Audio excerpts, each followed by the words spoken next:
మీ ఎలాంటి వ్యాపార ప్రకటనలకైనా వెంటనే మా ఛానల్ సంప్రదించండి. ప్రస్తుతం మనతో పాటు ప్రముఖ ఆధ్యాత్మికవేత్త ఐకాన్ ఆస్ట్రాలజర్ గట్టుపల్లి సురేష్ బాబు గారు ఉన్నారు. గురువు గారితో మాట్లాడేద్దాం. నమస్కారం. జై శ్రీమన్నారాయణ. డిసెంబర్ మాసం విశేషంగా మకర రాశి వారి పరిస్థితి ఏ విధంగా ఉండబోతుంది, ఎలాంటి పరిస్థితులు ఎదురవబోతున్నాయి, ఓవరాల్గా ఈ మాసం ఎలాంటి జాగ్రత్తలు తీసుకోవాలి, సంవత్సరం మనం చివరిలోకి వచ్చాం, సో వీళ్ళ పరిస్థితి ఏంటంటారు? ముందుగా మకర రాశి వారికి కాదు అందరికీ కూడా హ్యాపీ న్యూ ఇయర్ అడ్వాన్స్గా.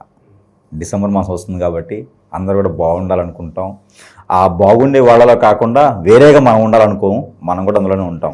కాబట్టి మకర రాశి అనగానే వీరి లాంటిలో ఏంటంటే మిశ్రమ ఫలితాల కన్నా కూడా కొంతమేర బాగున్నాయని చెప్పొచ్చు. వీరికి ఓవరాల్గా చూసుకున్నప్పుడైతే కొన్ని ఇబ్బందులు అయితే ఉన్నాయి, కానీ పర్వాలేదు అని చెప్పొచ్చు. పోయినటువంటి 3-4 మాసాల కన్నా కూడా బెటర్గానే కనబడుతున్నాయి. అయితే ఈ మకర రాశి వారికి ఏంటంటే ఈ మాసంలో, ఈ యొక్క డిసెంబర్ మాసంలో వీరికి కలిసి రానటువంటి మాసం ఏదైనా ఉంది అంటే అది డిసెంబర్ మాసం ఒకటి. వేరే మాసాలన్నీ కూడా కొంత బాగుంటుంది. మకర రాశి అంటే జనవరి, మార్చి, ఆగస్టు 3 మాసాలు బాగుంటాయి. తర్వాత మాసాలు మిశ్రమంగా ఉంటాయి. డిసెంబర్ మాసం కొంచెం వ్యతిరేకతగా కనిపిస్తుంది. అయినా కూడా ఈ యొక్క మకర రాశి వారికి ఏంటంటే ఇప్పుడు మనకి శని భగవానుడు ఉన్నప్పటికీ కూడా శని భగవానుడు నవంబర్ 23వ తారీఖున వక్రం నుంచి స్ట్రైట్ ఫార్వర్డ్గా వచ్చేస్తున్నాడు. డిసెంబర్ 5వ తారీఖు గురువు కూడా కర్కాటక రాశి నుంచి మిథున రాశిలోకి రావడం జరుగుతోంది. అలానే వృశ్చిక రాశిలో ఉన్నటువంటి అన్నీ కూడాను ఇప్పుడు డిసెంబర్ 7వ తారీఖున, డిసెంబర్ 9వ తారీఖున గ్రహాలు సానుకూలంగా మకర రాశిలోకి, ఒకటేమో 12వ స్థానంలోకి వస్తున్నాయి. అవి ఏంటి అంటే కనుక ఒకటి శుక్రుడు, రెండోది బుధుడు. అలానే ఈ బుధుడు శుక్రుడితో పాటు 12వ స్థానంలో 3వ గ్రహం ఏంటంటే మనకి రవి భగవానుడు 15వ తారీఖు రావడం జరుగుతోంది. ఈ యొక్క గ్రహస్థితి ఉన్నటువంటి మకర రాశి ఏదైతే ఉందో వీరు కొత్తగా మొదలు పెట్టాలనుకున్నటువంటి వ్యాపారాలు ఏమైనా ఉంటే మొదలు పెట్టకపోవటం, ఇంట్లో మేజర్గా ఇదైతే కొంచెం ఇబ్బందికరమైనటువంటి విషయం అని చెప్పొచ్చు. ఈ యొక్క మకర రాశి వారికి డిసెంబర్ మాసం 2020 సంవత్సరంలో ఇంట్లో ఎవరైనా పెద్దవారు ఉంటే వారికి ఆరోగ్యం కొంచెం క్షీణించేలాగైతే కనబడుతుంది. ఎక్కడో నిధి నిక్షేపాలు కానివ్వండి, డబ్బు కానివ్వండి, ఎక్కడైనా సేవ్ చేస్తున్నటువంటి ఏదైతే ఉందో అవి ఇప్పుడు కదిలించాల్సిన సమయం ఆసనమైందని చెప్పొచ్చు. అంటే కొంతమంది ఏం చేస్తారంటే రోజుకి ఇంతో అంతో కొంత దాస్తూ ఉంటారు, జాగ్రత్త తెలిసిన వారు. అందులో మకర రాశి వారికి ఏంటంటే ఎక్కువ జాగ్రత్త తెలుస్తుంది. కాబట్టి దాచిపెట్టినటువంటి సంపద, ఆదాయం ఏదైతే ఉందో అది ఈ మాసంలో ఖర్చు అయ్యేటువంటి యోచన అయితే కనబడుతుంది. అందుకే ఇంట్లో ఎవరైతే పెద్దవారు ఉంటారో కొంచెం ప్రికాషన్స్ తీసుకోమని చెప్పండి. మకర రాశి ఒకరే కాదు, వారింట్లో ఉండే పెద్దవారికి కూడా ప్రికాషన్స్ తీసుకోవాలి. ఆరోగ్యం ఏదైనా బాగలేకపోతే ఇమ్మీడియట్లీగా వైద్యుని వద్దకు వెళ్ళి పరీక్షలు చేయించుకోవాలి. ఎందుకంటే లేకపోతే కొంత ఇబ్బందే అని చెప్పొచ్చు. డిసెంబర్ మాసంలో ఇది ఒకటి చెడు వార్త అని చెప్పొచ్చు. మరొకటి ఏంటంటే ఆర్థిక సమస్యలు ఏవైతే ఉన్నాయో అవి కొనసాగుతూ ఉంటాయి. ఇంకా కొత్తగా వెలుగు చూసేదానికైతే ఏం కనపడట్లా. గ్రహస్థితి అలా ఉంది. కాతే వీరికి 1-2 మాసాలు ఫిబ్రవరి 5వ తారీఖు వరకు వెయిట్ చేయగలిగితే, కొంత ఓర్పు ఉన్నట్టే కనుక మకర రాశి వాళ్ళని ఎవ్వడు ఆపలేడు, ఎవ్వడు తట్టుకోలేడు, వాళ్ళని టచ్ చేయలేరు ఎవరు. అంత హై పిచ్ స్థాయికి వెళ్ళిపోతారు. మనకి ఏపీలో ఎలక్షన్కి ముందు చంద్రబాబు నాయుడు గారి కుటుంబానికి వచ్చినటువంటి ఇబ్బందులని చూసారా? వాళ్ళు కొంచెం ఓర్పుతో ఉండి, సహనంతో ఉండి మళ్ళీ గెలుపొంది రాజ్యాధికారాన్ని అందించారు చూసారా? ఆ ఒక పరిస్థితి, గెలుపుకి ముందున్నటువంటి పరిస్థితి ఏదైతే ఉందో అది మకర రాశి వాళ్ళకి ఇప్పుడు కనిపిస్తుంది. అంటే ఒక మాటలో చెప్పాలి కదా, అందుకొని ఆ అర్థమయ్యే భాషలో చెప్పాలంటే మనకి ఇప్పుడు కనుముందుగా చూస్తుంది ఇదే కాబట్టి ఈ రకంగా చెప్పాల్సి వచ్చింది. అంతేగాని పార్టీకి సంబంధం లేదు. అక్కడ జరిగినటువంటి బాధల వరకు మనం తీసుకోవాలి. అంటే మకర రాశి వారికి ఒక మాటలో చెప్పాలి అంటే, ఎలక్షన్కి ముందు చంద్రబాబు గారు జైల్లో ఉన్నప్పుడు లోకేష్ గారి పరిస్థితి ఏదైతే వాళ్ళ కుటుంబం ఉందో అదే పరిస్థితి ఈరోజు మకర రాశి వారి కూడా ఈ డిసెంబర్ మాసంలో చూస్తారు. కాబట్టి దానికి ఓర్పు, సహనము ఖచ్చితంగా ఉండాలి. డబ్బు ఒకటి కాదు, వేల కోట్లు ఉన్నాయా కాదు, ఓర్పు, సహనం ఉండాలి. గ్రహస్థితి బాగలేదనుకోవాలి. చేదోడు వాడిదోడుగా ఎవడన్నా వస్తే సహాయం తీసుకోవాలి. ఆ సమయంలో మనల్ని ఎవడు ఇబ్బంది పెట్టేవాడు వస్తాడు? మనమే కష్టాల్లో ఉన్నామంటే ఇంకోటి వచ్చి నెత్తిన పోస్తాడు ఎవడైనా? కాదు కదా. ఎవరైనా సహాయం చేస్తాను వస్తే అందిపుచ్చుకోండి. కాకపోతే వారి దగ్గర వద్ద అప్పు చేయటం కానీ, మీరు ఇవ్వటం కానీ చేయకండి. మాట సహాయం, ఏదైనా పని సహాయం తీసుకోండి, ఇబ్బంది లేదు. ఇకపోతే విదేశాలకు వెళ్ళాలనుకున్న వారికి అయితే కొంత గ్రహదిష్టి బాగలేదు, గ్రహస్థితి బాగలేదు, వారికి గండాలు కూడా కొన్ని ఉన్నాయి. ఇవన్నీ గురువుగారు ఇలా చెప్తున్నారు అనుకోవచ్చు. చివరిలో వీటికి ఖచ్చితంగా చేయాలి, ఖచ్చితంగా ఉండాలి, ఖచ్చితంగా వెళ్ళాలి అంటే ప్రికాషన్స్ ఉంటాయి. పరిహారాలు చేసుకుంటే గుడ్డిలో మెల్లమేలు అన్నట్టుగా కొంతమేర ఉపశమనం ఉంటుంది. అయితే ఆర్థికపరమైన ఇబ్బందులు అయితే అలా ఉండబోతున్నాయి. కొత్తగా అయితే ఒరిగేది ఉండదు. అలానే ఎక్కడైనా ఇచ్చిన అప్పులు అయితే వచ్చేలా ఉన్నాయి, అడిగే ప్రయత్నం చేస్తే. రెండోది వ్యాపార సమస్యలు అయితే అలానే ఉండడం బెటరు. కొత్తగా ఏదైనా వ్యాపారం చేయాలనుకుంటే కూడా వీరికి డిసెంబర్ 15 తర్వాత తప్పదు అనుకుంటే కనుక చేయొచ్చు. అది కూడా ఇనుము, ఇటుక, ఇసుక, బిల్డర్స్, రియల్ ఎస్టేట్, పంట భూములు కొంతమేర ఉంటుంది. పంట భూములు వేసిన వారికి కూడా కొన్ని రకాల పంటలైతే నష్టం ఒలిటిల్లుతుంది. అది ఏంటంటే వరదలు రావడమా, విపత్తులు రావడమా, తో భూమి రేటు తగ్గడమా, పంటల్లో రేటు తగ్గడమా, వీటి వాటిలో నష్టపోయేటువంటి తత్వం అయితే ఉంటుంది. మేజర్గా పత్తి, మిరప, కంది అవి వేయకూడదు. అవి వేయకుండా ఉంటే చాలా మంచిది. వేరే పంటలు అయితే కొంతమేర బాగానే ఉంటుంది. ఫ్రూట్స్ లాంటి పంటలు అయితే కొంచెం బెటర్గానే ఉన్నాయి. ఇక ఎప్పుడో చేసినటువంటి తగాదాలు, ఎప్పుడో ఉన్నటువంటి ఎఫ్ఐఆర్స్, ఎప్పుడో పడ్డటువంటి గొడవలు వాళ్ళందరూ కూడా ఈ మాసంలో మళ్ళీ కనిపించడం, మళ్ళీ వెంటాడటం లాంటివి కనిపిస్తున్నాయి. కాబట్టి కొంత జాగ్రత్త వహించుకోవాలి. నోరు జారకూడదు. ఎందుకంటే మన గ్రహాలు బాగాలేవు కాబట్టి నోరు జారకూడదు. భూములు అమ్ముతానని ఎవరో నమ్మిచ్చేసి ఎసెంట్ భూములు, పోరంబోక్ భూములు అంటగట్టేలాగా కనిపిస్తుంది. మన దగ్గర డబ్బులు తీసుకొని మనల్ని మోసం చేసేలా కనిపిస్తుంది. మనకున్న పరిస్థితుల్లో నీకు నేను తెల్లరపదలు కోటీసుని చేస్తానని ఆశ పెట్టి మన దగ్గర ఉన్నది కాస్త ఊడబీకేలా ఉంది. కాబట్టి వారు అలాంటి వాళ్ళని నమ్మకూడదు. ఈ మాసంలో అయితే ఇలాంటి ప్రికాషన్స్ ఖచ్చితంగా తీసుకోవాల్సిందే. నమ్మకూడదు అంటే ఎవరిని నమ్మాలి, ఎవరిని నమ్మకూడదు అనే విషయానికి వస్తే శత్రువుల పరిస్థితి మనం మాట్లాడుకోవాలి. అంతర్గతంగా శత్రువులు ఉంటారా, లేదంటే శత్రువుల పరిస్థితి ఏంటో ఒకటి గుర్తుపెట్టుకోండి, మనిషి జీవితంలో మన బాడీలో ఉన్నటువంటిది ఆ పంచేంద్రియాలు, నవరంధ్రాలు పనిచేసినంత వరకు శత్రు భయం అనేది ఖచ్చితంగా ఉంటుంది. ఇప్పుడు ఒక గుడి మెట్ల మీద అడుక్కునేవాడు ఉంటాడు. వాడు పక్కన కూర్చునేవాడు వాడి మీద శత్రువు. ఒక అడుక్కునేవాడికి ఇంకొక గిడుక్కునేవాడు అని చెప్పి వాడికి ఒక శత్రువు ఉంటాడు. అమ్మా ఒక ఆవిడ వచ్చింది, ఇటు 10 రూపాయలు వేసింది, అప్పుడు రూపాయలు వేసింది చెప్పి వాడు వీడి మీద వ్యసనం పడతాడు. వేసిన వాళ్ళ మీద కాదు, వీడి మీద వ్యసనం పడతాడు. సాయంత్రానికి వీడు 150 రూపాయలు సంపాదించాడు, వీడు 75 రూపాయలు సంపాదించాడు, వీడి మీద వ్యసనం పడతాడు. అలానే మానవ జీవితంలో ప్రతి ఒక్కటి ఉన్నా లేకపోయినా శత్రు భయము, వ్యసనము, రంది, కుళ్ళు, కుతంత్రము ఇలాంటి సహజ గుణం. మనిషి జీవితంలో సహజ గుణాలు ఇవి. కాబట్టి ప్రతి ఒక్కరికి కూడా నరదిష్టి, నరప్రభావం, శత్రుభయం, శత్రుపీడ, ఆర్థిక సమస్యలే కాకుండా ఇలాంటి చాలా ఉంటాయి. కాబట్టి ఈ నరదిష్టి భయానికి ఒకటి ఉంటుంది. మనలో గ్రహస్థితి ఉచ్చంలో ఉండి బాగుంది అంటే ఇలాంటి నరదిష్టిలు 100 పెట్టినా హాయ్ అనే దీవెనత అయిపోతాయి. కానీ ఈ నరదిష్టి ప్రభావం ఉంటుంది చూశారు. మన యూనిటీ బాగున్నప్పుడు, మన ఇమ్యూనిటీ బాగాలేనప్పుడు, మనలో గ్రహస్థితి బాగాలేనప్పుడు అవి కూడా మన మీద పడతాయి. తగిలిన వేలుకి మళ్ళీ తగులుతాయి అన్నట్టుగా బొటన్ వేలు ఉంటుంది, దానికి ఎదురుగా తగులుతుంది, దానికి అన్ని పడతాయి, అన్ని దాని మీద పడతాయి అనమాట, తగిలిన దాని మీదే. అలానే మన గ్రహస్థితి కూడా బాగాలేనప్పుడు, మనలో ఇమ్యూనిటీ లేనప్పుడు అవన్నీ కూడా మన మీద ఎఫెక్ట్ చూపిస్తాయి. అలాంటిది ఇబ్బందులు కలుగుతాయి. ఎందుకు అనుకుంటారు, నేను 10 సంవత్సరాల నుంచి జీవితం బాగుంది, 11వ సంవత్సరంలో అండి కోలబడిపోయింది, ఏం అర్థం కావట్లేదు. దీంట్లో జాతకంలో ఉండదు. అది ఎప్పుడు కూడా ఒకటి గుర్తుపెట్టుకోవాలి, గ్రహాలన్నీ కూడా మనిషిని చంపవు, రాసులన్నీ కూడా మనిషిని ఇబ్బంది పెట్టవు.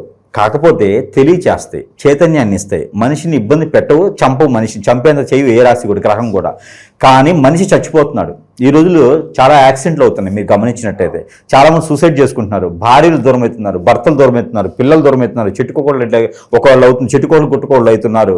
ఎవరికి ఆదాయం ఉండట్లేదు, జాతకం బాగుంటుంది, సంపద రావట్లేదు, ముందుకు వెళ్ళలేకపోతున్నాము. ఇలాంటి గ్రహస్థితి ఉన్నప్పుడు ఇది గ్రహస్థితి కాదు, మన గచారం. అంటే ఎవరో గ్రహస్థితి అంటే మానవ గ్రహం, మానవ గ్రహమే మనకి ఇలా సృష్టించి చేస్తుంది అనమాట. రోబోల్లాగా ఏం చేస్తా వారు వెళ్ళేసి ఇంతకుముందు కొట్టేవాళ్ళు కోపం ఉంటే, ఇప్పుడు అట్లా కాదు. ఎవరో గురువు దగ్గరికి వెళ్ళటం, వారి మీద నాశనం అవ్వాలి అని చెప్పి చేయించడం, ఏదో ఒక రకమైన విద్య. ఈ రోజులు చాలా రకాల విద్యలు ఉన్నాయి. ఇప్పుడు ప్రాసెస్ చెందినట్టయితే స్పిరిట్, ఇలాంటి స్పిరిట్లు ఇది చాలా ఉన్నాయి. ఇందులో స్పిరిట్ అనేది చాలా ఘోరమైంది, ప్రమాదకరమైంది. ఇది కొన్ని సంఘాల వాళ్ళు మొక్కుబడిగా చేసినటువంటి విద్యలేవి, అంతే మత కొల్లాగా సృష్టించడానికి చేసేటువంటి విద్యలేవి.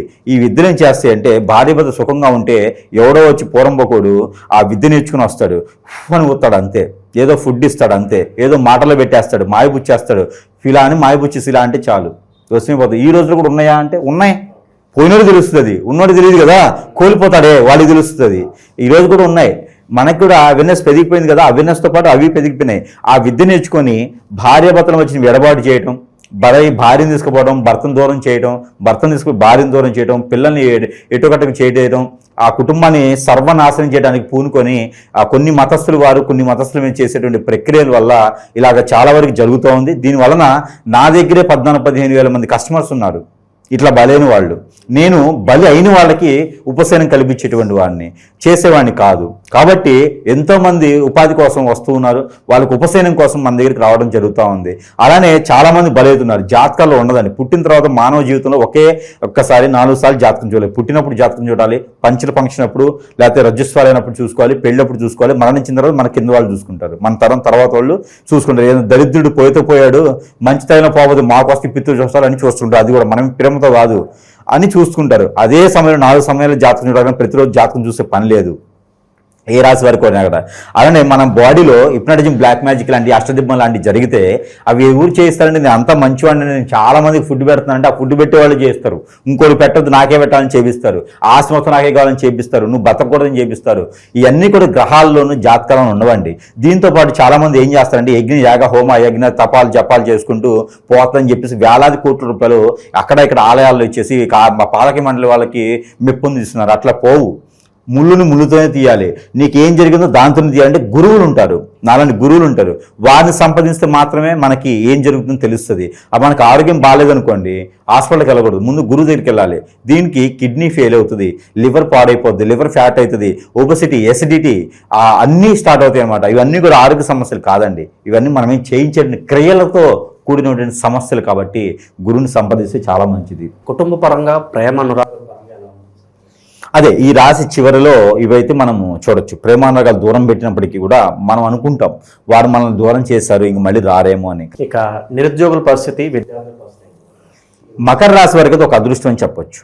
డిసెంబర్ మాసంలో అనూహ్యమైనటువంటి అవకాశం వీరికి వస్తుంది. ఎందుకంటే రాహు ఉన్నాడు కదా, రాహు వచ్చేసి వీరికి మంచి స్థానంలో ఉన్నాడు, ఇక్కడ 3వ స్థానంలో ఉన్నాడు. కాబట్టి వీరికి తొందరపాటు నిర్ణయాలు తీసుకోవడం వల్ల కలిసి వస్తుంది. ఎట్లా అంటే వీరి యొక్క సోదరి భావంతో, సోదరుడి భావంతో ఉన్నటువంటి వాళ్ళు వీళ్ళు సహాయం చేస్తారు. ఏ విషయంలో అంటే డబ్బు విషయంలో కాదు, జాబ్ విషయంలో వీరికి సహాయం చేస్తారు. ఖచ్చితంగా పలానా దగ్గర ఉందని రికమెండ్ చేస్తారు. అలాంటిది ఏమైనా ఉంటే సంప్రదించవచ్చు. సోదరి భావంతో ఉన్న వాళ్ళని సంప్రదిస్తే వాళ్ళు ఖచ్చితంగా మీకు హెల్ప్ చేస్తారు. దాంతోపాటు ఆరోగ్య సమస్యకి ఏదైనా ఉంటే కూడా వాళ్ళు మీకు హెల్ప్ చేస్తారు. అంతేగాని ఎవరో తెలియని మొహాల దగ్గరికి వెళ్ళేసి దేహి అని అడగటం, మనం తగ్గించుకునే దానికి కూడా. అందులో మకర రాశి వారు ఏంటంటే అంత ఈజీగా మూల్ అవ్వరు, చాలా డిగ్నిటీగా ఉంటారు. వాళ్ళు తినడానికి లేకపోయినా అలా ఉంటారు, కానీ బయటకు వచ్చి అడగరు వాళ్ళు. కాబట్టి అలాంటి వాళ్ళు ఎవరో దగ్గరికి వెళ్ళి సంజయ్ చెప్పుకునే స్థాయికి దిగజారకూడదు. ఎప్పుడు కూడా ఆ స్థాయి దగ్గర వాళ్ళు తినడానికి లేకపోతే గట్టిగా బతికినంత వరకు బతుకుతారంటారు, కానీ వేరే వాళ్ళు పోయి అడగరు. వాళ్ళు మాట మీద నిలబడే మనుషులు వాళ్ళు. కాబట్టి వారు అదే మాట మీద ఉండాలి. కాబట్టి సోదరి వాళ్ళని అడగొచ్చు. వాళ్ళ డిగ్నిటీ తగ్గించుకునే అవసరం లేదు, సంజయ్ తగ్గించుకునే అవసరం లేదు. దానితో పాటు వీరు ఆరోగ్య సమస్యలు అయితే కొంతమేర పెద్దవాళ్ళకి బాధిస్తూ ఉన్నాయి. కాబట్టి కొంతమేర ప్రికాషన్స్ అయితే తీసుకోవాలి. వీరి దగ్గర ఒక మంచి గుణం ఉంది. ఎప్పుడైనా ఎక్కడైనా ఒక రిలేషన్ ఏర్పడిద్ది, ఆ రిలేషన్ వీళ్ళు అంత ఈజీగా పోగొట్టుకోరు. వాళ్ళు ప్రాణం పోతుందన్నా, ప్రాణం మీదకి వచ్చిందన్నా కూడా ఆ రిలేషన్ పోగొట్టుకోరు. వాళ్ళు ఉన్నంతవరకు వాళ్ళ మీద అభిమానం, ఆప్యాయత, గౌరవం, మర్యాద, ఇష్టము అన్నీ ఉంటాయి. సందర్భానుసారంగా దూరం ఉండొచ్చు, కానీ ఆ దూరం అయిపోయిందని ఎదుటి వారు బాధపడుతూ ఉంటున్నారు.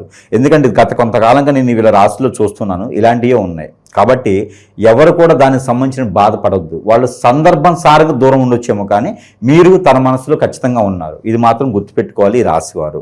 కాబట్టి వాళ్ళ ద్వారా బాధపడడం, ఇబ్బంది పడటం చేయకండి. డిసెంబర్ ఎండింగ్ లోపు దగ్గర అవ్వచ్చు. అవకాశం కోసం చూడండి.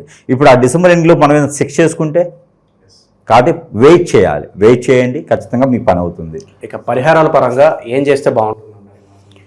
ఖచ్చితంగా ఇప్పుడు మనం చెప్పినట్టు విధంగా గురువుగారు మరి పరిహారాలు అంటున్నారు. మరి పరిహారాల కన్నా కూడా మనకి మీరు ఇచ్చేటువంటి వస్తువులు చాలా వరకు ఈ రోజుల్లో చాలా మంది అండి, వేల మంది మన వస్తువులు వాడుకొని బాగుపడ్డ వాళ్ళు ఉన్నారు. చాలా త్వరగా రిజల్ట్స్ వస్తున్నాయని చెప్పి మంచి ఫీడ్బ్యాక్ కూడా ఇస్తున్నారు. చాలా సంతోషం గురుగారు. మా మాధ్యమం ద్వారా ఇంతమందికి ధన్యవాదాలు అందరికీ కూడా. అది గుర్తించి తీసుకోవడం, వాళ్ళు నమ్మి వాడుకోవడం వలన కూడా చాలా మందికి అవుతుంది. దీంతో పాటు మన వస్తువులన్నీ కూడా వాడుకునే విధంగా ఉంటుంది. అందులో పర్టికులర్గా ఈ రాశి వారైతే కనుక కొన్ని రకాల వస్తువులు వాడుకోవడం వల్ల జీవితకాలం మళ్ళీ ఎదురు చూడకుండా ఉంటుంది వేరే వాళ్ళ వైపు. అలానే ఈ యొక్క అది ఆడవాళ్ళి కాటుక, ఇది అందరికీ తెలిసినటువంటిది. మన వస్తువు చాలామంది వాడుతున్నారు. ఈ మధ్యలో నాకు స్టాక్ కూడా ఇది చేయడానికి కూడా నాకు సమయం దొరకలేదు. అలానే మనకు ఆడవాళ్ళి కాటుక, ఈ కాటుకని ధరించుకున్నటువంటి ప్రతి ఒక్కరు, స్త్రీ పురుషులు ఇద్దరు ధరించుకోవచ్చు, ఇరువురు ధరించుకోవచ్చు. పురుషులు అయితే కనుక తల మీద నడినెత్తును పూసుకోవచ్చు, అరికాలకు పూసుకోవచ్చు. పిల్లలకి పెద్దలకి అందరూ పెట్టుకునేటువంటి కాటుక. దీని ద్వారా నరదిష్టి, నరఘోష, శత్రుభయం, ఆర్థిక సమస్యలు కాకుండా, ఆరోగ్య సమస్యలు కాకుండా మన మీద చెడు ప్రయోగాలు జరిగిన రాకుండా ఉంటాయి. దీంతో పాటు ఇది ఏదైనా జరిగింది, మా ఆయన దూరమైన గురుగారు, భర్త దూరమైనాడు, భార్య దూరమైంది, పిల్లలు ఎటువలట్ అయినాడు అంటే సోపు మీ ఆయనకి, మీ భర్త, మీ భార్యకి తెలియకుండా అందరూ వాడుకోవచ్చు. ఇది సోపు వాడుకోవడంలో వారిలో జరిగినటువంటి హిప్నాటిజం, బ్లాక్ మ్యాజిక్ లాంటివి, ఇట్లా మనం అనుకునే స్పిరిట్ లాంటివి జరిగితే కూడా చిన్నగా వెళ్ళిపోతాయి ఈ సోప్స్ వాడుకుంటే. దాంతోపాటు ఇంకా జీవితంలో ముందుకెళ్ళాలి, ఇక నేను ఎదురు తిరిగి చూడకూడదు, పొలిటీషియన్గా కావచ్చు, సెలబ్రిటీగా కావచ్చు, ఈ బిజినెస్ పరంగా కావచ్చు, నేను లైఫ్లో వెనక్కి తిరిగి చూడకూడదు అనుకునే వాటికి ఎవరికి కోరికలు ఉంటాయి, వాళ్ళందరూ ఈ ఒక ఉంగరం, ఈ ఉంగరం ధరించుకోవాలి. దీని వెనక యంత్రాలు ఉంటాయి. ఈ ఉంగరం మనమే తయారు చేస్తాం. ఈ ఉంగరానికి మంత్రోచ్చారణ ఉంటుంది. ఈ మంత్రోచ్చారణ చేసినటువంటి వస్తువులు ధరించుకుంటే కనుక ఇక వారి జీవితంలో ఎవ్వరు ఆపలేడు. గ్రహాలు కాదు కదా, వాళ్ళు పుట్టించిన దేవుడు కూడా ఆపలేడు. వీరు అనుకున్నటువంటి గోల్కి ముందుకు రీచ్ అయిపోవచ్చు. కాబట్టి ఈ విధంగా ప్రయత్నం చేసుకుంటూ దేవుని యొక్క అనుగ్రహం కూడా కావాలి. కాబట్టి సుబ్రహ్మణ్య స్వామి దగ్గర అభిషేకం, అలానే నందీశ్వరునికి అభిషేకం, అలానే కుమారస్వామికి, సత్యనారాయణ స్వామి వ్రతమైనా, కుమారస్వామికి అభిషేకం అయినా చేసుకోవచ్చు, నాగపడికి అభిషేకం చేసుకోవచ్చు. ఇకపోతే డిసెంబర్ మాసంలో ప్రత్యేకించి మకర రాశి వారైతే కనుక మేడి చెట్టు, ఈ మేడి చెట్టు ఒకటి నాటాలి. ఎక్కడైనా పొలాల్లో కావచ్చు, గట్ల మీద కావచ్చు, ఇంట్లో కావచ్చు, పెరట్లో కావచ్చు, ఎక్కడైనా సరే సమయం ప్లేస్ చూసుకుని, రోడ్డు మధ్యలో కాకుండా. అశోకుడు చెప్పాను రోడ్డుకి విరువైపుల చెట్లు నాటమని. కాబట్టి రోడ్డుకి విరువైపులను ఎక్కడైనా సరే మేడి చెట్టు నాటినట్టయితే దానికి ఆలనా పాలన వారం రోజులు నీరు పోసి చూసుకున్నట్టయితే కనుక వీరికి ఉన్నటువంటి రుమ్మతులన్నీ కూడా తొలగిపోతాయి. దీంతో పాటు గ్రహరీత్యా బాగున్నారు కాబట్టి గ్రహాలన్నీ కూడా సానుకూలంగా ఉండేందుకు పఠించవలసినటువంటి నెంబర్ 65454544 65454544. ఈ నెంబర్ని కనుక 220 టైమ్స్ 220 సార్లు చేతిలో వాటర్ కానీ, వాటర్ సంబంధించినటువంటి జ్యూస్ కానీ పెట్టుకొని పారాయణం చేసి భుజించినట్టయితే కనుక అన్ని రకాల రుమ్మతులు కొంతమేర తొలగిపోయేలా ఉంటుంది. కాబట్టి ఆ మేర ప్రయత్నం అయితే చేసుకుని అదృష్టవంతులు వచ్చి డిసెంబర్ మాసంలో ముందుగా అయితే హ్యాపీ న్యూ ఇయర్ అందరికీ. ఓవరాల్గా డిసెంబర్ మాసంలో మకర రాశి వారి స్థితిగతులు ఏ విధంగా ఉండబోతున్నాయో చాలా బాగా వివరించారు. ధన్యవాదాలు.